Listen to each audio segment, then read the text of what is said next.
Beggar by Revan. Eslaf Errol was the last of the litter of 5 born to the queen of the prosperous Nordic kingdom of Erlagrad, Lafrabrka, and her husband, the king of Erlagrad, Yithlaf, during pregnancy. The queen had been more than twice as wide as she was tall, and the act of delivering took 3 months and 6 days after it had begun. It is perhaps understandable that then Lefrakopa elected upon expelling Islaf to frown, say, "Good riddance," and die. Like many Nords, Yithoff did not care very much for his wife and less for his children. His subjects were puzzled, therefore, when he announced that he would follow the ancient tradition of his people of Atmoro, of following his beloved spouse to the grave. They had not thought they particularly in love, nor were they aware that such a tradition existed. Still, the simple people were grateful, for the little royal drama alleviated their boredom, which was and is a common problem in the more obscure parts of northern Skyrim, particularly in wintertide. He gathered his household staff and his 5 fat, bowing little heirs in front of him, and divided his estate. To his son Yenhof he gave his title. To his son Larnu he gave his land. To his son Suibud he gave his fortune. To his daughter, Lasafrita, he gave his army.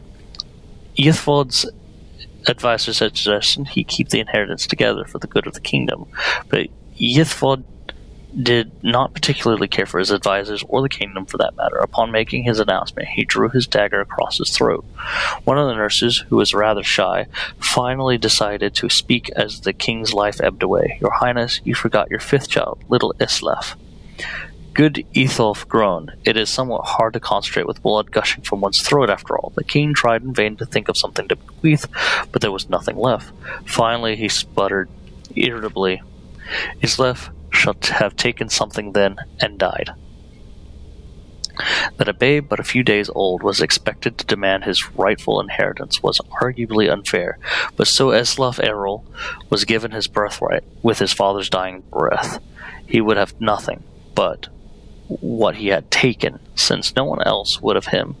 The shy nurse, whose name was Drushba, took the baby home. It was a decrepit little shack, and over the years that followed, it became more and more decrepit.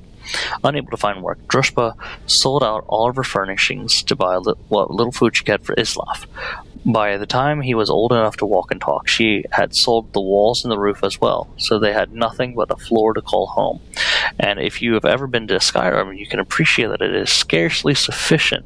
Druspa did not tell Islaf the story of his birth, or that his brothers and sisters were leading quite nice lives with their inheritance, for, as we have said, she was rather shy and found it difficult to broach the subject. She was so painfully shy, in fact, that whenever she asked any questions about where he came from, Druspa would run away. That was more or less her answer to everything: to flee. In order to communicate with her at all, Eslaf learned how to run almost as soon as he could walk.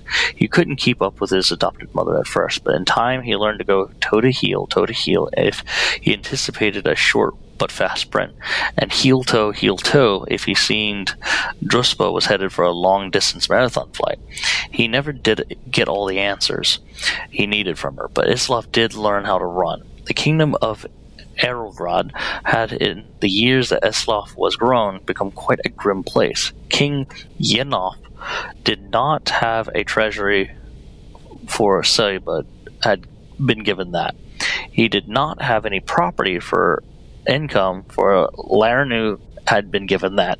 He did not have an army to protect the people, for Lasafrita had been given that. Furthermore, as he was but a child, all decisions in the kingdom went through Yenhof's rather corrupt council. It had become a bureaucratic, exploitative land of high taxes, rampant crime, and regular incursions from neighboring kingdoms. Not a particularly unusual situation for a kingdom of Tamriel, but an unpleasant one nonetheless. The time finally came when the tax collector arrived to Druspa's hovel, such as it was, to collect the only thing he could, the floor. Rather than protest, the poor shy maid ran away, and Islaf never saw her again. Without a home or a mother, Islaf did not know what to do. He had grown accustomed to the cold open air in Druspa's shack, but he was hungry. "May I have a piece of meat?" he asked the butcher down the street. "I'm very hungry." The man had known the boy for years, often spoke to his wife about the sorrow he felt for him. Growing up in a home with no ceiling, no walls, he smiled at Islaf and said, "Go away or I'll hit you." Islaf hurried, left the butcher, and went to the nearby tavern. The tavern keeper had been a former valet in the king's court and knew that the boy was by right a prince. Many times he had seen the poor ragged lad in the streets, inside by the way fate had treated him. "May I have something to eat?" Islaf asked, and asked the tavern keeper. "I'm very sorry." "You're lucky I don't cook you up and eat you," replied the tavern keeper. Islaf hurriedly left the tavern. For the rest of the day, the boy approached the good citizens of Erlgrad, begging for food. One person had thrown him something at him, but it turned out to be an inedible rock. As night fell, a ragged man came up to Islaf and, without saying a word, handed him a piece of fruit and a piece of dried meat. The lad took it, wide-eyed, and as he devoured it, he thanked the very man sweetly. "If I see you begging on the street tomorrow," the man growled, "I'll kill you myself. There are only so many beggars we of the guild allow in any one town, and you make it one too many. You're ruining the businesses." Oh, it was good thing Islaf Errol knew how to run. He ran all night. Islaf Errol's story is continued in the book Thief.